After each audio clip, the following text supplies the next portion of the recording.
정말 오랜만입니다. 오랜만이죠. 네, 저희 구독자 여러분하고도 한 달 조금 넘게 못 만났었는데. 그러니까요. 네. 제가 없는 동안에 우리 예쁜 누나가 아니고. 밥 잘 먹는 언니가 돌아왔습니다. 최근에 아토피 피부염 환자들한테 14년 만에 뭔가 새로운 게 생겼다고 해가지고 저희가 오늘 그걸 준비해봤거든요. 14년 만이면 우리가 맨 처음에 언제 개정이 된 거지?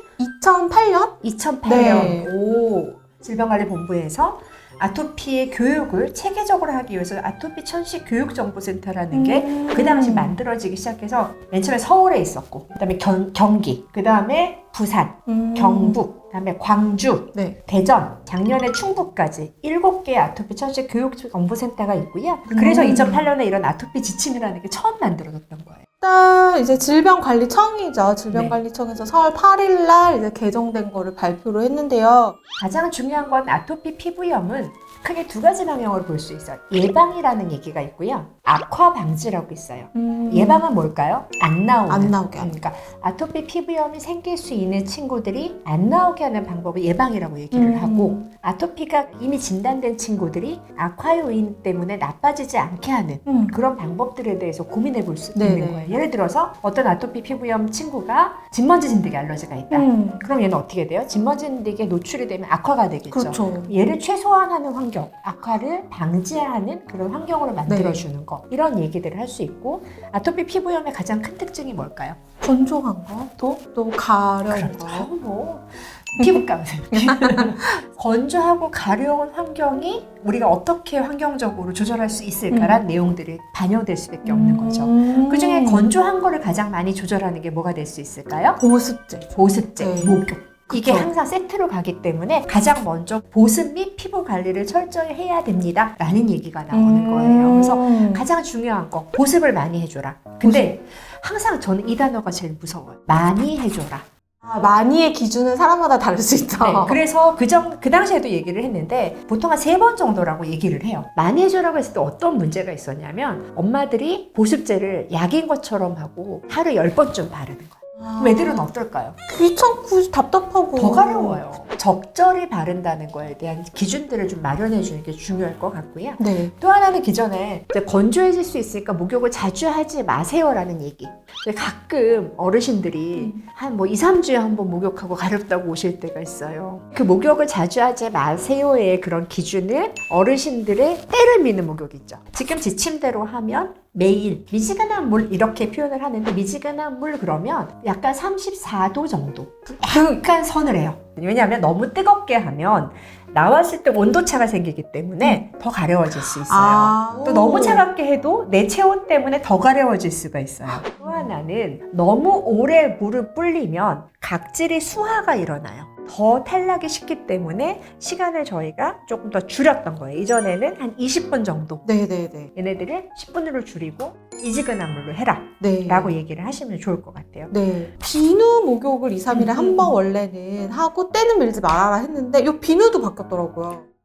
이거 되게 그동안에 이제 2008년하고 네. 지금 22년. 네. 네, 이 사이에 많은 연구들이 있어요. 특히 이제 저희가 연구하는 피부 장벽 쪽에 많은 연구들이 있어서 어떤 약산성이 얼만큼 중요한지 연구들이 되게 많았습니다. 약산성이 가장 중요한 게 뭐냐면, 피부가 알칼리가 되면 피부를 탈락시키는 효소가 과도하게 활성이 돼서 피부가 정말 벗겨진다고 생각하면 돼요, 각질이. 네네네. 그러다 보니까 우리가 강조하는 게 뭐예요? 약산성의 비누. 얘로 매일매일 한 번씩 샤워하는 게 제일 좋겠죠. 그 이런 것도 있어요. 뭐요? 보습제를 하루에 2번 이상, 네. 목욕 후에는 3분 이내에 바르라고 했다가 네. 이제는 하루에 적어도 2번 이상, 목욕 직후에 발라라.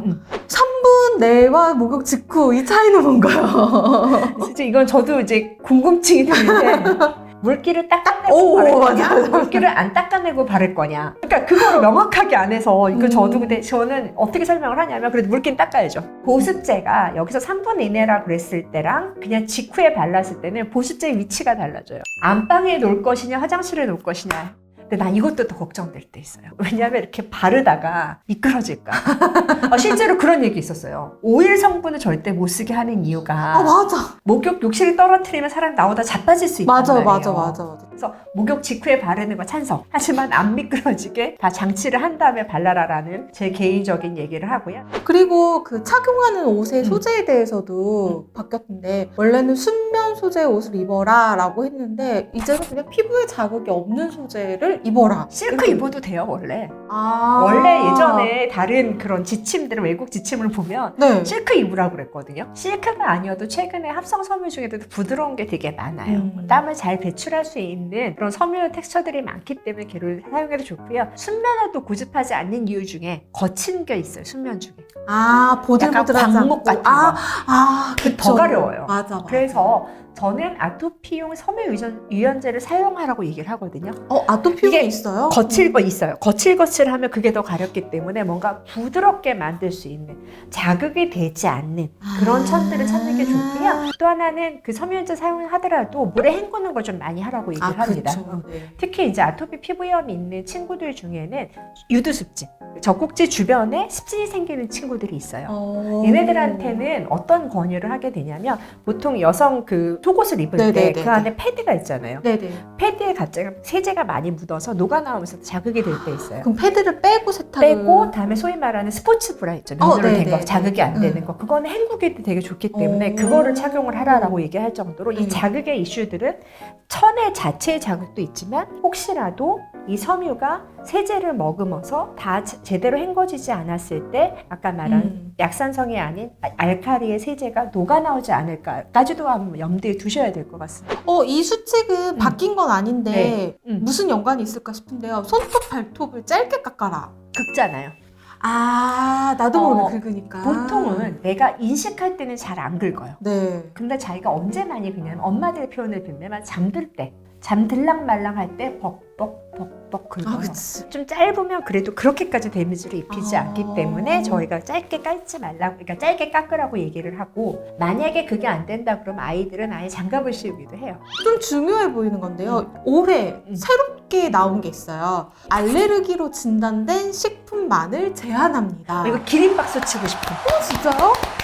원래는 식품에 대한 제한 규정이 별로 없나요? 왜냐면 제한 규정은 없었어요. 없었는데 사람들이 자꾸만 이제 아토피가 있다고 못 먹게 하는 음식이 너무 많아요. 네네. 조금 더 과도하게 얘기하면 육식을 완전히 제한하는 분들이 있었어요. 우리나라 사람들이 가장 많이 안 먹이는 밀가루, 그다음에 계란, 그다음에 우유도 안 먹이시는 분들이 있어요. 근데 물론 밀가루, 계란, 우유가 아토피를 악화시키는 요인이 될 수 있어요. 근데 그 친구들은 이제 일부고 그거는 진단을 해서 저희가 걸러내고 철저하게 조절하는 팀들이 있고 그 외 친구들은 그냥 먹여도 괜찮아요. 아토피가 음식 때문에 생기는 건 아니에요. 네. 음식 때문에 악화되는 아이들이 있어요. 근데 그게 특히 언제 심해요? 만 2세 전에 심해요. 그래서 소아과 선생님들, 특히 음식 알레르기 보시는 선생님들하고 면밀하게 의논을 하시라는 내용이 요 한 줄에 담겨 있고요. 제일 이 단어가 너무 강하지 않아요? 알레르기로 진단된 식품만을 제한합니다. 강력하게. 이게 얼마나 그 의사들의 목소리가 담긴지 알겠죠? 그리고 뭐 스트레스를 잘 관리해야 되고. 이게 되게 중요해요. 네. 이건 그때도 중요하고 지금도 중요한데 네, 그래서 난 지금이 바뀌지 더 않았어요. 중요해요. 그리고 뭐 이거는 너무나 당연한 얘기인데 이제 적절한 실내 온도와 습도를 유지해야 한다. 이게 적절한 제일 어려운 것 같아. 그렇죠. 왜냐하면 사람마다 달라요. 내가 25도라고 얘기를 하잖아요. 난 25도가 너무 더워. 어떤 사람은 25도가 너무 추워.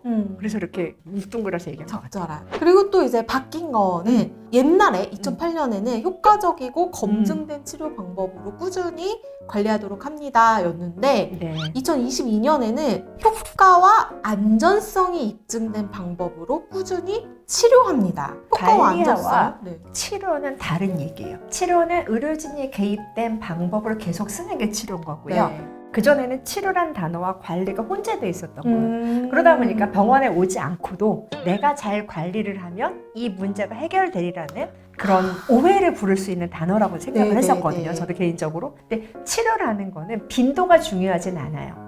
규칙적 꾸준히라는 거는 1년에 한 번 병원에 오셔도 좋고 2년에 한 번 병원에 오셔도 좋고 한 달에 한 번 오시는 것도 꾸준히 캐테고리에 들어가는 거고 네. 2008년하고 네. 2022년에 가장 큰 차이가 뭔지 아세요? 글쎄요. 옛날에는 2008년만 해도 그 프로토픽이나 엘리델 같은 그런 약이 없어서 뒤집어지기 전에 미리미리 규칙적으로 치료한다는 방법론이 없었어요. 치료제가 발전하면서 또 바뀐 거군요. 2003년에 이제 타크로리무스 프로토픽이 네. 처음 만들기 시작하고 한 4년 정도 지나고 2010년 그때부터 전진적인 치료가 중요하다는 게 대두가 됐어요. 2008년에는 없던 단어, 그 프로액티브 트리트먼트라는 정말 대세가 만들어지면서 이게 정착이 된 겁니다. 그리고 과거와 달리 이제 쓸 수 있는 치료제들이 또 너무 많아졌어요. 네. 정말 중증인 분들한테도 쓸 수 있는 약들이 훨씬 더 많이 늘었기 때문에 네. 이런 단어를 저희가 말할 수 있는 것 같고 그래서 꾸준히 관리하는 게 아니라 꾸준히 치료하는 전향적인 치료. 오늘은 그 아토피 피부염 관리 수치 새로 바뀐 내용을 봤는데요. 단어 하나가 바뀐 거가 뭐가 그렇게 별 차이도 없어 보이는 단어인데 라고 생각했겠지만 실제로 헬레나님이랑 얘기를 해보니까 그 단어 하나가 주는 의미가 굉장히 크다. 거기에는 10년이 넘는 기간 동안 쌓인 연구 데이터들이 반영된 거다라는 걸 알고 앞으로 아토피 피부염 관리하는 데 도움을 많이 받으셨으면 좋겠습니다. 네, 감사합니다.